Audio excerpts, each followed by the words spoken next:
नमस्कार, मैं हूं आपके साथ मयंक। देखिए, इस वक्त का सबसे बड़ा सवाल कौन है रहमानुल्ला लखनवाल जिसने वाइट हाउस के पास फायरिंग करी। कौन है वो शख्स जिसने वाइट हाउस पर हमला करने की कोशिश की। इसको वाइट हाउस पर हमला भी कहा जा रहा है क्योंकि जिस जगह ये हमला हुआ अमेरिका में वॉशिंगटन डीसी में, वहाँ से वाइट हाउस पहुँचने में सिर्फ 3 मिनट लगते हैं। अगर आप पैदल भी चल के जाएंगे तो 3 मिनट में आप वाइट हाउस के अंदर दाखिल हो जाएंगे जिस जगह पर यह हमला किया गया। और जिस शख्स ने अमेरिका में वॉशिंगटन डीसी में गोलीबारी की, इसका नाम है रहमानुल्ला लखनवाल। अब ये शख्स के बारे में तमाम लोग पूछ रहे हैं, जानना चाहते हैं कि ये शख्स कौन है और इसने क्यों गोलीबारी करी। ये बड़ा महत्वपूर्ण है। मेरे बहुत सारे दर्शकों ने ये पूछा, इस तरह के सवाल किए। इसी वजह से मैं ये वीडियो बना रहा हूँ, ये फोकस करके कि इसकी जानकारी आप तक पहुँचाई जाए। देखिए, सबसे पहले तो ये घटना पूरी समझनी होगी कि ये घटना कैसे हुई। दोपहर को 2:15 के आसपास जो है ये घटना होती है कि वाइट हाउस के बेहद करीब जो मेट्रो स्टेशन है, वहाँ पे जो है फैरागट वेस्ट मेट्रो स्टेशन है, यहाँ पे कुछ नेशनल गार्ड्स जो है वो अपना गश्त कर रहे थे। इसी दौरान एक 29 साल का लड़का बाहर आता है। 29 साल काफ़ी कम उम्र होती है। 29 साल का एक नौजवान लड़का बाहर आया। उसके हाथ में एक शॉट गन थी। आपको हर चीज़ पर नज़र रखनी पड़ेगी कि किस हथियार से फायरिंग हुई, कैसे फायरिंग हुई, मोटिव क्या था। ये हमको समझने में मदद करेगा कि उसके पीछे उसका मकसद क्या था। इस समय पूरा अमेरिका ये जानना चाहता है आखिर इस शख्स ने फायरिंग क्यों की। देखिए, हम पहले घटना समझे कि कैसे फायरिंग हुई। ये शख्स बाहर आता है, सामने कुछ नेशनल गार्ड्स थे। ये वो नेशनल गार्ड्स हैं जो कि डोनाल्ड ट्रंप ने अपनी पॉलिसी के तहत जो है वॉशिंगटन डीसी में सुरक्षा के लिहाज से जो है वो तैनात किए हैं। ये बाहर आता है, एक कॉर्नर से निकल के आया, उसके हाथ में शॉट गन थी। उसने अंधाधुंध फायरिंग शुरू कर दी, जो कि गोलियां 2 नेशनल गार्ड्स को लगी हैं। और वो दोनों, पहले खबर आई कि दोनों की मौत हो गई, लेकिन फिर बाद में खबर आई कि मौत नहीं हुई है। बेहद गंभीर हालत में दोनों को अस्पताल में भर्ती कराया गया। जब गोलियों की आवाज़ सुनी, उसके बाद जो वहाँ पे और आसपास नेशनल गार्ड्स थे वो वहाँ पर पहुँचे और उन्होंने जो है क्रॉस फायरिंग करी, जिसमें जो है वो रहमानुल्ला जो है इसको गोली लगती है और ये भी घायल हो जाता है। इसको हॉस्पिटल ले जाया गया। अब देखिए, ये जो शख्स है रहमानुल्ला, जिसके बारे में इतनी चर्चा हो रही है, देखिए ये पहली बात तो ये है कि ये अफ़गानिस्तान का रहने वाला है। ये शख्स जो है ये अफ़गानिस्तान का रहने वाला है, बात नंबर 1। बात नंबर 2, ये जो है 2021 में अफ़गानिस्तान से अमेरिका आया था।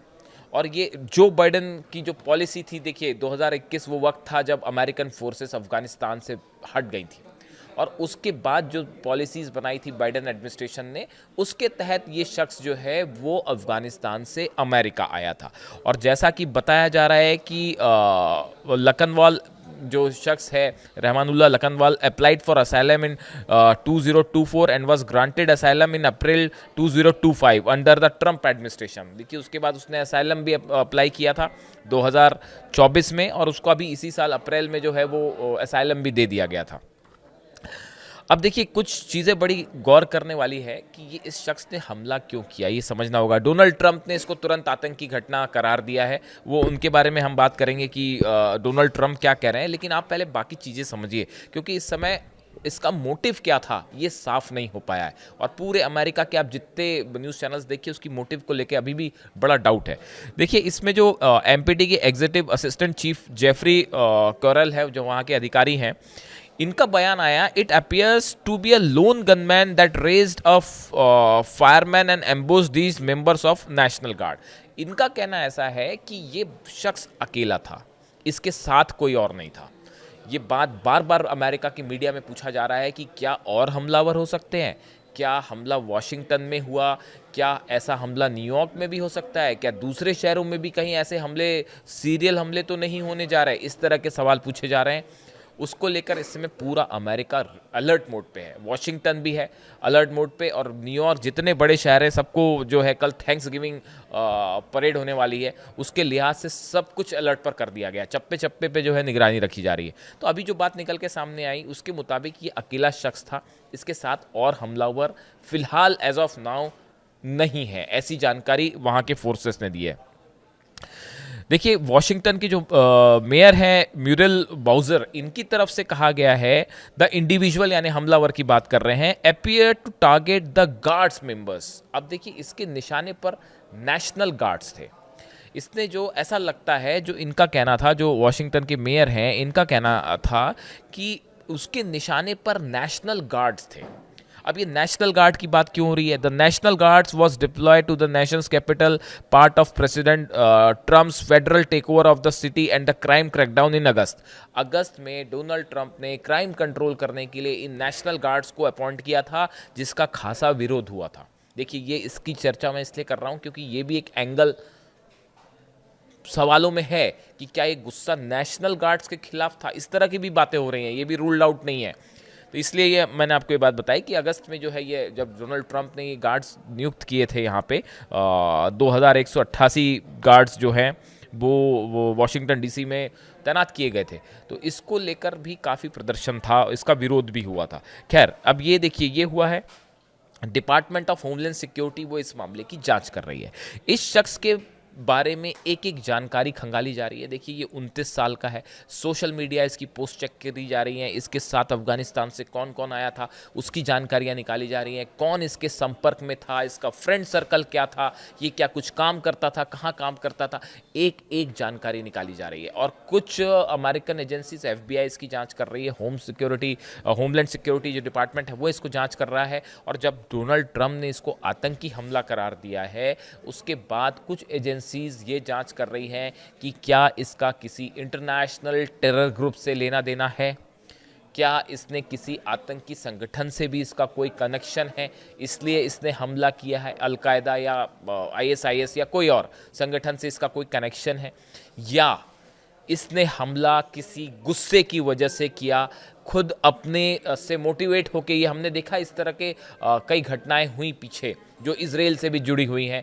ज्यूइश अधिकारी जो थे, इजराइल के 2 अधिकारी थे, उनकी मौत भी हो गई थी हमले पर, उन पर हमला किया गया था। वो हमला करने वाला शख्स अकेला था। इस तरह की कई घटनाएं पिछले कुछ समय में अमेरिका में देखने को मिली हैं, जो इजरायली जो है वहाँ पे जूस जो हैं उनको टारगेट करके की गई। और उसमें जो हमलावर था उसका कनेक्शन किसी आतंकी संगठन से नहीं था, उसने खुद गुस्से में आके इस तरह की गतिविधियों का अंजाम दिया। फिलिस्तीन में जो जिस तरह से जंग हो रही है उसको लेकर, या जिस तरह से फिलिस्तीन में हालात हैं उसको लेकर गुस्से की वजह से किया। ऐसी कई घटनाएं पीछे हो चुकी हैं।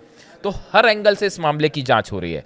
फिलहाल 500 नए एक्स्ट्रा नेशनल गार्ड्स जो हैं वो वॉशिंगटन में तैनात कर दिए गए और इस शख्स की पूरी जानकारी हो रही है कि ये कौन है, क्या है, कहाँ से इसका कनेक्शन था। इसकी जानकारियाँ अभी कुछ समय में सामने आएंगी।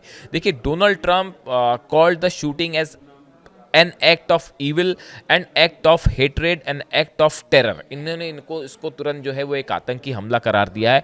It was a crime against our entire nation. उन्होंने इसको देश के खिलाफ क्राइम करार दिया। Trump said the shooting underscore the single greatest national security threat facing our nation, saying the US must now re-examine every single alien from Afghanistan who has entered our country under Biden, and we must take all necessary measures to ensure the removal of any alien from any country who does not belong here or add benefit to our country। Donald Trump ने आदेश दे दिए हैं कि जितने Afghan citizens आए हैं America, उन सब की जांच की जाए, सबके इमिग्रेशन रोक दिए जाएं, एक एक शख्स की जांच की जाए कि वो उनका बैकग्राउंड चेक किया जाए और जो है अच्छे से जानकारी निकाली जाए। उनका कहना है कि जो बाइडन प्रशासन के समय ये आए थे, उन्होंने एक बार फिर ठीकरा जो बाइडन एडमिनिस्ट्रेशन पे फोड़ दिया, जैसा वो कई मामलों में आरोप लगाते रहे हैं। इसके बाद जो इमिग्रेशन सर्विस है अनाउंस्ड, उन्होंने कर दिया कि processing of all immigration request relating to Afghan national is stopped indefinitely. उन्होंने जितने भी इमिग्रेशन हैं अफगानिस्तान से रिलेटेड सबको रोक दिए। अब एक एक फॉरेन नेशनल की जांच हो रही है जो बाहर से आए हैं। अब देखिए, ये पूरी घटना जो है, ये जो रहमानुल्लाह शख्स है 29 साल का है, इस खुद भी ये गोलीबारी में घायल हुआ है, इसको भी हॉस्पिटल में एडमिट किया गया है। दोनों नेशनल गार्ड्स की हालत बेहद गंभीर है और ये भी जो है, इस लड़के को भी जो है एडमिट किया गया है। अब इससे पूछताछ की जाएगी और ये जानने की कोशिश की जाएगी। पूरा अमेरिका ये जानना चाहता है, पूरी दुनिया ये जानना चाहती है। देखिए, जिस जगह ये हमला हुआ, एक तो जिस वक्त हमला हुआ उस समय डोनाल्ड ट्रंप व्हाइट हाउस में नहीं थे, फ्लोरिडा में थे। सिर्फ 3 मिनट की दूरी, आप समझ सकते हैं, पैदल किसी जगह से आप अगर 3 मिनट की दूरी पे व्हाइट हाउस है और वहाँ से पैदल बढ़ें तो 3 मिनट में आप व्हाइट हाउस पहुँच जाएं, तो इसे बहुत उसको एक प्रकार से व्हाइट हाउस पे ही हमला माना जा रहा है। बहुत सारे लोगों का कहना है कि ये बड़ा व्हाइट हाउस के करीब हुआ। तो एक सेगमेंट का ये कहना है कि ये टेरर अटैक है, आतंकी हमला है, और क्या इस शख्स का किसी इंटरनेशनल ग्रुप से कोई कनेक्शन है, उसकी जांच की जा रही है। एक एंगल ये भी निकल के आ रहा है कि क्या ये गुस्सा नेशनल गार्ड्स के खिलाफ है जो कि तैनात किए गए थे। ये बड़ी सारी चीज़ें हैं जो अभी साफ नहीं है, जिसके बारे में जो है वो कुछ जांच के बाद ही चीज़ें सामने आएंगी। FBI इन्वेस्टिगेट कर रहा है, होमलैंड सिक्योरिटी इसको इन्वेस्टिगेट कर रहा है, लेकिन ये जो शख्स है रहमानुल्लाह, इसके नाम को लेकर रहमानुल्लाह लकनवाल, ये वो नाम है जो फ़िलहाल अमेरिका में एक खौफ का पर्याय बन चुका है और जिसको लेकर तमाम सवाल हैं। सब ने जिस तरह से ये अटैक हुआ और इसको डोनाल्ड ट्रंप ने फ़ौरन उन्होंने एड्रेस किया कंट्री को सामने आके और उसको टेरर अटैक बताया और इसमें सख्त कार्रवाई के आदेश दिए हैं कि जो है एक्शन लिए जाएं। उसके बाद पूरे अमेरिका में इस हमले के बाद एक डर का माहौल है। मीडिया बार बार ये सवाल कर रहा है कि क्या ऐसे और हमले तो नहीं हो सकते, तो इसकी जांच करने में जितनी सुरक्षा एजेंसीज हैं वो जुटी हुई है।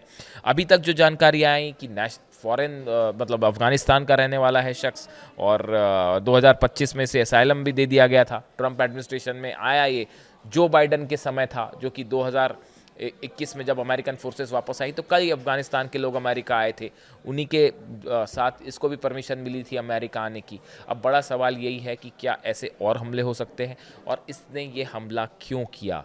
क्या ये किसी संगठन से प्रभावित होकर किया या इसके मन में खुद कोई गुस्सा था अमेरिका को लेकर? ये काफ़ी सारे सवाल हैं जिसके जवाब जैसे ही आते हैं मैं एक वीडियो और बनाऊंगा ताकि इसमें दूध का दूध और पानी का पानी किया जाए कि एग्जैक्ट इसकी हमले की वजह क्या थी। कमेंट करिए, बताइए वीडियो आपको कैसा लगा। Thank you so much.